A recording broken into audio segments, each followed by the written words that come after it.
तो दोस्तों आज हम फिर से आपके लिए लेकर आए हैं देश दुनिया की सभी ताजा बड़ी खबरें। फटाफट एक एक कर विस्तार से आज आपको बताएंगे, तो वीडियो को अंत तक जरूर देखें। दोस्तों पहली खबर में आपको बता दें कि रमजान के महीने में सऊदी अरब से पाकिस्तान के लिए आई अच्छी खबर। सऊदी अरब की सरकार ने पाकिस्तान को $2 अरब रुपया देने का किया ऐलान, पाकिस्तान हुआ खुश। वहीं आपको बताएंगे दोस्तों कि बिहार शरीफ जा रहे AIMM नेता अख्तरुल इमाम को पुलिस ने रोका, वापस लौटाया। बिहार हिंसा को लेकर पीड़ितों से मिलने जा रहे थे इमाम। वहीं आपको बताएंगे दोस्तों की हनुमान जयंती पर दंगा ना कर दे, इसलिए शोभा यात्रा से पहले हैदराबाद पुलिस ने बीजेपी विधायक को किया गिरफ्तार। वहीं आपको बताएंगे दोस्तों की ताजमहल और कुतुब मीनार तोड़कर बनाए मंदिर, तो 1.5 साल का वेतन कर दूंगा दान, बीजेपी नेता ने किया ऐलान। वहीं आपको बताएंगे दोस्तों की राबड़ी देवी 13 अप्रैल को मुसलमानों को देंगी बिहार में इफ्तार पार्टी, लालू यादव ने किया ऐलान। वहीं आपको बताएंगे दोस्तों की हनुमान जयंती को सपा नेता ने बताया बंदरों की जयंती, बोले अपने दादा की जयंती ने याद नहीं रहती है,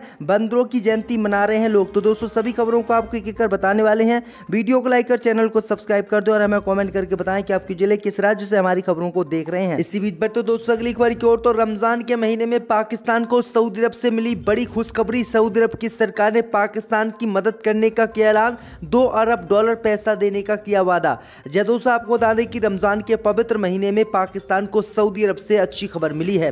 दरअसल आपको बता दें कि पाकिस्तान को सऊदी अरब की सरकार ने $2 अरब पैसा देने का ऐलान कर दिया है। दरअसल आपको बता दें कि पाकिस्तान इस समय आर्थिक तंगी से जूझ रहा है और इसी को देखते हुए मुस्लिम देश सऊदी अरब ने पाकिस्तान की मदद का ऐलान किया है। दरअसल आपको बता दें कि इससे पहले अमेरिका ने भी पाकिस्तान की मदद की थी और कई मुस्लिम देश पाकिस्तान की मदद करने के लिए आगे आए थे, लेकिन सऊदी अरब ने दोबारा से पाकिस्तान की मदद का ऐलान किया है। दरअसल आपको बता दें कि सऊदी अरब की सरकार ने पाकिस्तान को $2 अरब का पैसा देने के लिए कहा है। वहीं आपको बता दें कि इसके बाद अमेरिका भी पाकिस्तान के विदेश मंत्री जाने वाले हैं और अमेरिका भी पाकिस्तान की मदद कर सकता है। इसी बीच पर तो दोस्तों अगली खबर की ओर, तो बिहार शरीफ जा रहे AIMM नेता अख्तरुल इमाम को प्रशासन ने रोका, वापस लौट आया।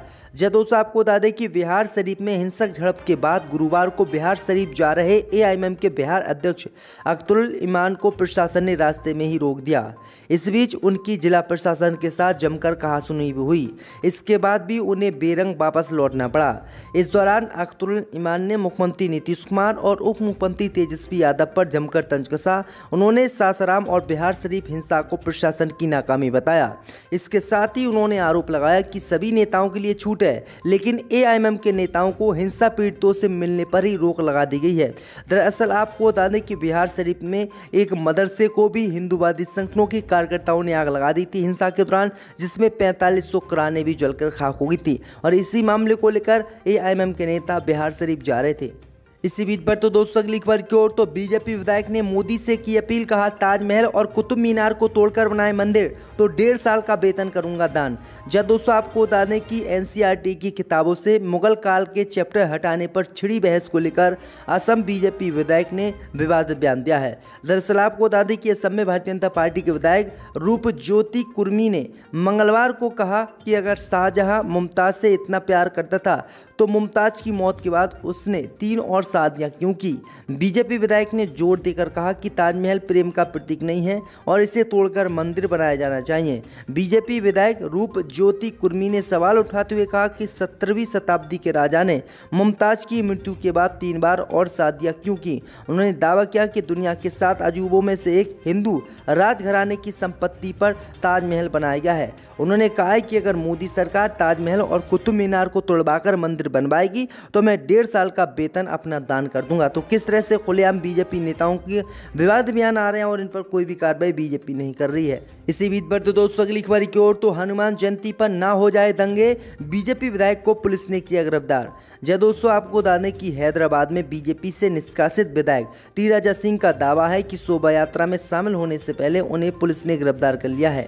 उन्होंने कहा कि मैंने अपने विधानसभा क्षेत्र गोसा महल के राम मंदिर गोलीगुड़ा चमन में हनुमान जयंती की शोभा यात्रा में हर साल की तरह शामिल होने वाला था, लेकिन उससे पहले हैदराबाद पुलिस ने मुझे गिरफ्तार कर लिया।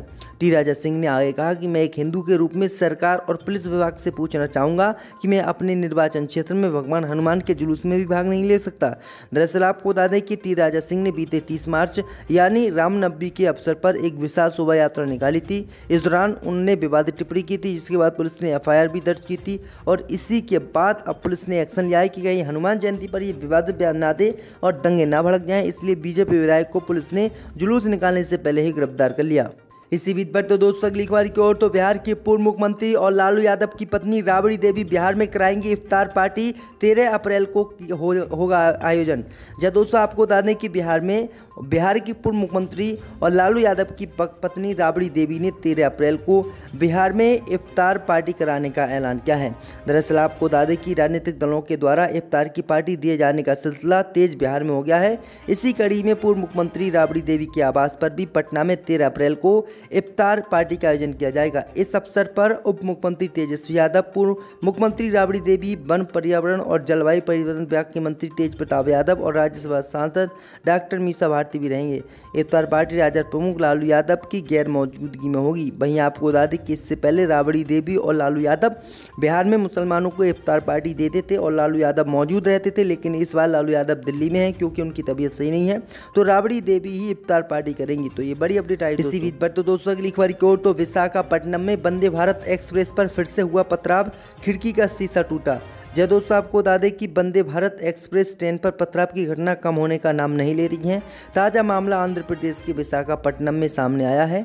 वाल्टियर डिवीजन रेलवे की जानकारी के मुताबिक कुछ अराजक तत्वों ने ट्रेन पर पथराव किया, जिससे C8 कोच की खिड़की का शीशा टूट गया। इस ट्रेन को सुबह 5:30 बजे रवाना होना था, लेकिन अब ये 9:30 बजे रवाना की जाएगी। इससे पहले जनवरी में कांचरापालेम के पास ट्रेन पर मेंटेनेंस के दौरान पथराव हुआ था, जिससे उसकी एक कोच का शीशा क्षतिग्रस्त हो गया था। ये ट्रेन सिकंदराबाद से विशाखापट्टनम के बीच दौड़ती है। इस दौरान ये वरंगला, खम्बान, विजयवाड़ा और राजमुंद्री में रुकती है।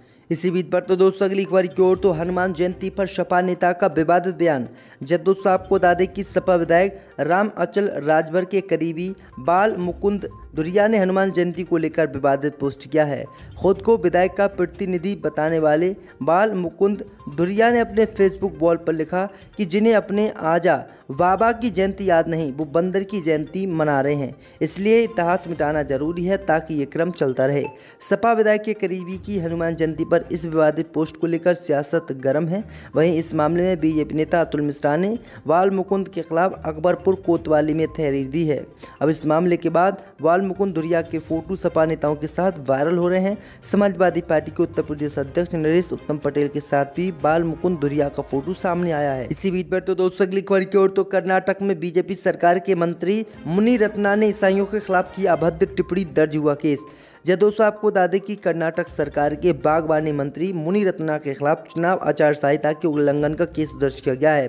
मंत्री मुनि रत्ना के खिलाफ बेंगलुरु के राजा राजेश्वरी नगर पुलिस स्टेशन में ईसाई समुदाय को लेकर की गई विवादित टिप्पणी के लिए एफआईआर दर्ज की गई है। कर्नाटक चुनाव आयोग के अधिकारियों की ओर से पुलिस में दर्ज कराई गई शिकायत में कहा गया है कि मंत्री मुनि रत्ना ने एक टीवी समाचार को इंटरव्यू देते हुए कथित तौर पर ईसाई समुदाय के खिलाफ अभद्र टिप्पणी की है। बताया जा रहा है कि चुनाव से पहले लागू आदर्श आचार संहिता को तोड़ते हुए मंत्री मुनि रत्ना ने एक टीवी इंटरव्यू में दावा किया कि कुछ ईसाई धर्म से जुड़े लोग अपने आसपास के कम आय वर्ग के अन्य धर्म के लोगों को अपने धर्म को बदलने और ईसाई धर्म अपनाने के लिए प्रभावित कर रहे हैं। इसी बीच पर तो दोस्तों अगली खबर की ओर तो आप नेता राघव चड्ढा ने बारिश में तबाह फसलों के मुद्दे पर किसानों के लिए मांगा विशेष पैकेज।